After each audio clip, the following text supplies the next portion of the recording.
Bom dia, boa tarde, boa noite. Eu sou Rossano Sobrinho, sou escritor, terapeuta, educador e idealizador aqui do canal Espírita Renovação. Este vídeo é um vídeo muito especial para mim e gostaria de pedir a você que está assistindo, se gostar, que compartilhe. É um vídeo que a gente pode usar sempre que acontecer o seguinte.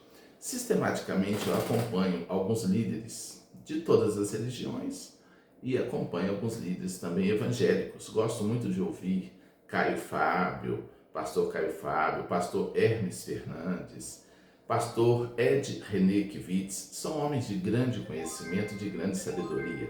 Não tem apenas instrução, tem também sabedoria. E quando assisto algum vídeo, vejo alguma coisa nas redes sociais desses irmãos, eu costumo deixar algum comentário. E em algum momento eu digo, olha, eu sou espírita cristão e tal. Chico Xavier usava até a expressão espírita evangélico, né? Nós somos os espíritas evangélicos. Era uma expressão comum na boca de Chico Xavier. E aí aparece alguém, algum evangélico, para dizer, não, desculpa dizer, isso aconteceu ontem. Eu escrevi lá numa postagem do Hermes Fernandes e apareceu uma companheira evangélica dizendo, desculpa dizer, você não é cristão. Vocês espíritas não seguem a Bíblia, vocês não aceitam que Jesus é Deus e tal. Então, este vídeo eu vou usar sempre que isso acontecer e me diga se você que é espírita já passou por isso, né? Ao dizer que você também é cristão, cristã, alguém aparecer para dizer, não, você não é cristão. Então, este vídeo é para manifestar essa realidade, porque o espírita é cristão. Vamos lá? E a gente pode utilizar. Embora hoje em dia identificar-se com o cristianismo não é algo tão bom assim, né? Porque o cristianismo se deturpou tanto, está tão distanciado da mensagem de Jesus, no geral, que também falar que é cristão, mas apenas para dizer que nós seguimos também o Cristo, né? Então vamos lá. Primeiro, eles vão dizendo por que nós espíritas não seríamos cristãos. Eu vou abordar tópico por tópico. O cristianismo segue a Bíblia, é a primeira argumentação, e vocês não. Então vamos lá. A Bíblia, ela foi composta, organizada como tal, muito tempo depois de Cristo passar por aqui. O cristianismo surge com Jesus Cristo e os primeiros apóstolos. Os textos sobre Jesus foram escritos décadas depois. E a Bíblia, unindo o Antigo Testamento com o Novo Testamento, tudo isso foi composto depois pela Igreja Romana, pela Igreja Católica. Não existia Bíblia. Existiam textos os mais diversos. Textos do Antigo Testamento, né? Os judeus têm lá a Torá há muitos séculos.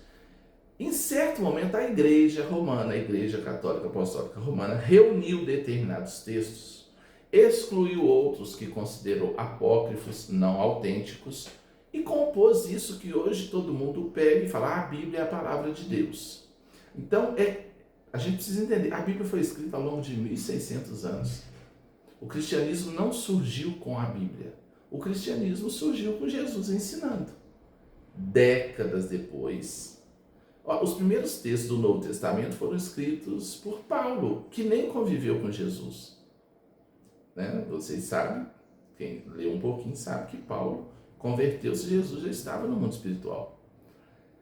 Então, assim, dizer que o indivíduo não é cristão, então os primeiros cristãos, os primeiros da primeira hora ali, não eram cristãos porque não tinha Bíblia. Né? Então dizer que para ser cristão tem que aceitar toda a Bíblia de capa a capa, isso não é uma realidade, isso não tem nada a ver. Nem Pedro teria sido cristão, nem João, nem Tiago, porque não tinha Bíblia. Tinha o ensino de Jesus, que depois, décadas depois, esses ensinos foram sendo escritos, os evangelhos foram sendo escritos. Paulo escreveu, e Paulo escreveu sobre Jesus. Existe o evangelho de Jesus, o que Jesus ensinou, e um evangelho sobre Jesus, que é o que Paulo escreveu.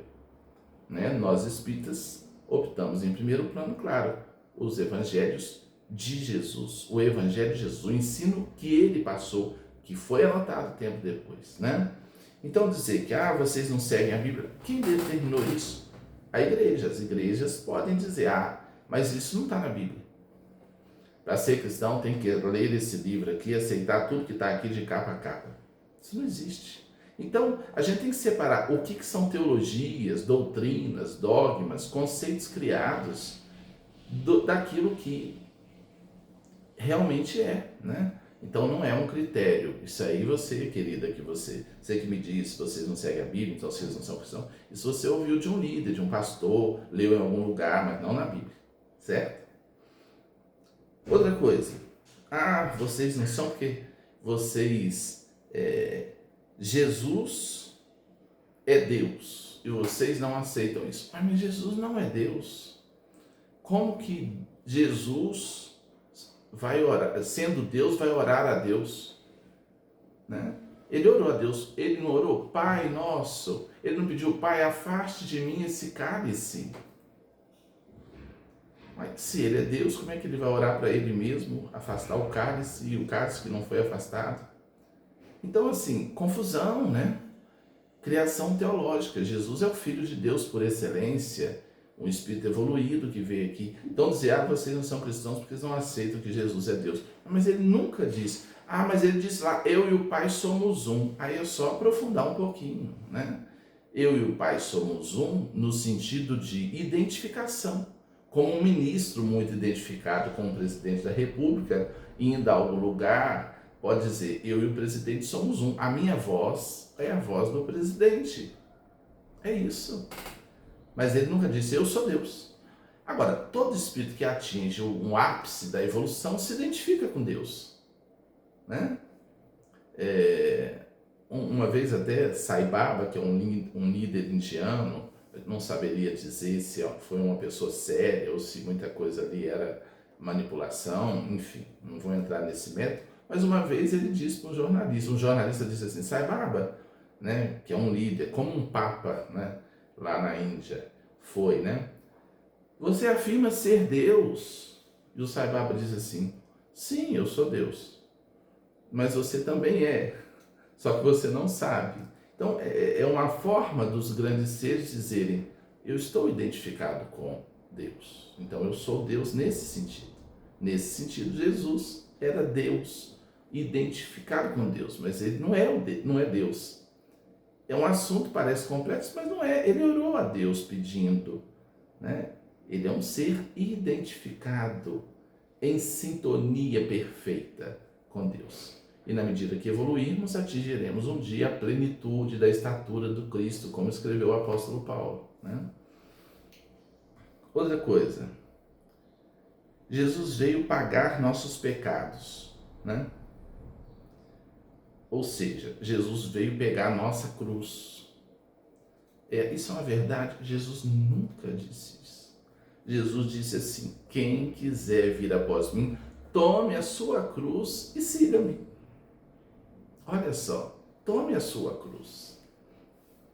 Então, quem quiser vir tem que pegar a sua cruz e resolvê-la. Eu estou ensinando o caminho, mas você tem que fazer a sua parte. Então, esse salvacionismo criado, Jesus veio e resolveu tudo, não foi Jesus que disse isso. Mas como assim? Todo mundo ensina isso, ele veio e pagou tudo. Não, isso é criação do paulinismo, e aí eu sugiro a leitura de livros sobre o paulinismo. Inclusive a revista Isto É, uma vez, divulgou um conteúdo assim, né? O que é o cristianismo e o paulinismo? O cristianismo é o que Jesus ensinou, não o cristianismo que está aí, como eu disse, já foi muito deturpado. Mas o paulinismo é o que Paulo entendeu sobre Jesus, é a visão de Paulo. É um evangelho não de Jesus, mas sobre Jesus. Mas foi um grande missionário, levou o evangelho? Claro que foi. Mas tem coisa, igual por exemplo, a pessoa aceita Jesus, manifesta, expressa com tua boca que Jesus é o teu Salvador e seu Senhor, e tua casa e tua família, você e tua casa serão salvos. Essa manifestação labial de fé, isso é coisa do Paulo, que caiu do cavalo ali, quando viu Jesus e foi impactado, e foi a leitura que ele fez. Mas e Jesus? O que Jesus fala sobre salvação? Porque essa questão de ser ou não cristão está muito atrelada à questão da salvação. Vamos chegar lá. A questão da salvação, da vida eterna, do céu, está muito clara no Evangelho de Lucas. Pega aí a sua Bíblia. Vamos estudar, né? Porque a gente repete o que os outros falam, mas a gente nem sempre estuda na fonte, né? Lucas, capítulo 10, dos versículos 25 a 37. E aí nós vamos entender o que é cristianismo, o que é seguir Jesus, se é ou não cristão. Então nós vamos ver agora aqui, preste atenção, pega a Bíblia, Lucas 10, 25 a 37, para dirimir toda dúvida, né? Um doutor da lei perguntou assim na lata a Jesus: mestre, o que eu preciso fazer para herdar a vida eterna? Então, hoje, se a gente sair perguntando aí, os cristãos de hoje, né, aceita Jesus como Senhor e Salvador, você está salvo. Não é isso que a gente ouve? Tá. Então, o doutor da lei fez essa pergunta, né? A vida eterna, como que eu posso herdar? E Jesus falou assim: o que diz a lei? Como você entende a lei? E aí o homem, o doutor da lei, disse: amar a Deus sobre todas as coisas e ao próximo como a si mesmo. Aí Jesus disse: respondeste corretamente, faze isso e viverás. Jesus não falou assim: você tem que me aceitar como seu Senhor e Salvador, que eu paguei todos os seus pecados, você está salvo. Não, Jesus não falou nada disso. Jesus falou assim: o que fala a lei? A lei fala isso. Amar a Deus, ao próximo, a mim mesmo. Jesus falou: é isso aí. A partir desse conceito, por isso que nós espíritas temos a máxima: fora da caridade não há salvação. Caridade é o amor em ação. Fora do amor, o amor a Deus, o amor ao próximo, o amor a si mesmo, não tem salvação. Nós só nos iluminamos pelo amor. Então o budista pode ser cristão, se ele amar. Hein? Um muçulmano pode ser cristão, se ele amar. E aí? Então, quando a gente fala, vocês não são cristãos, se ama é cristão. E corre o risco de ter o rótulo de cristão na testa e não ser cristão. Porque se não amar, não tem tanta gente aí defendendo o ódio, defendendo as armas, defendendo um monte de coisa que não é cristianismo, que não é a mensagem de Jesus. E aí o homem pergunta: mas quem é meu próximo? E aí, para bater o martelo, Jesus pega e conta a parábola do bom samaritano, para não deixar dúvida. O que é esse amor, né? Olha a parábola que Jesus constrói. Uma parábola é uma criação, né, que Jesus constrói para falar desse amor. Então Jesus conta que um homem descia de Jerusalém a Jericó, foi assaltado, ferido, caiu à margem da estrada. Passou um sacerdote, um religioso. Devia ser desse que dizia assim: ó, esse aí está salvo, esse aqui não está, esse aqui é eleito, esse aqui não é, né? O sacerdote olhou e falou: não posso, eu tenho compromisso no templo. E passou batido. Um levita, que também atua no templo, que tem serviço no templo, olhou e falou: não posso, tenho que ir para o templo. E aí passou um samaritano, que era o herege da época, que era aquele que eles olhavam e falavam: esse aí não está com Deus, porque não serve no nosso templo, não é do nosso caixotinho, não é do nosso grupinho salvo, esse aí está perdido. O samaritano, que morava em Samaria, que terra que era amaldiçoada pelos judeus ortodoxos, que nem pisavam naquela terra, porque eles tinham o templo deles, eles não seguiam o templo de Jerusalém. Jesus falou que esse homem, esse samaritano, parou, socorreu o homem caído, ferido, levou até uma hospedaria, auxiliou, deixou ainda dinheiro para cuidar dele. Jesus falou: esse amor. Esse está salvo, entendeu? Esse que socorreu. Não importa se é espírita, se é evangélico, se é católico. Amor, está tudo ok. A mensagem é clara, não é clara? Então, assim, este vídeo, meus irmãos espíritas, quando alguém falar que a gente não é cristão, vamos pegar esse vídeo aqui e encaminhar para a pessoa analisar. É lógico que cada um vai aceitar de acordo com o seu entendimento. né? Mas está aí, tá? Muita luz, compartilhe o vídeo, se inscreva no canal, se puder, nos ajude aí e sigamos firmes. Muita paz.